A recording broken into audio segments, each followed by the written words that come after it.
महाराष्ट्रात आता देशी गायींची ओळख राजमाता गोमाता अशी असेल। भारतीय संस्कृती जपणाऱ्या देवाभाऊंच्या महायुती सरकारने हा मोलाचा निर्णय घेतला आहे। या संबंधीचा शासकीय अध्यादेश नुकताच जारी करण्यात आला आहे।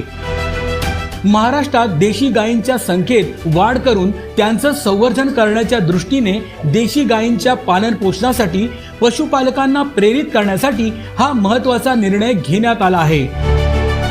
राज्यात देशी गायींच्या संवर्धनासाठी प्रति गाय प्रतिदिन 50 रुपये अनुदान देण्यात येईल। गोशाळांना अत्यल्प उत्पन्न असल्याने त्यांच्या मदतीसाठी हा निर्णय घेण्यात आला आहे। त्या देशी गायीचं संवर्धन झालं पाहिजे म्हणून हा दर्जा देण्यात आलेला आहे। आणि एवढंच नाही तर ज्या ठिकाणी पांजरपोळा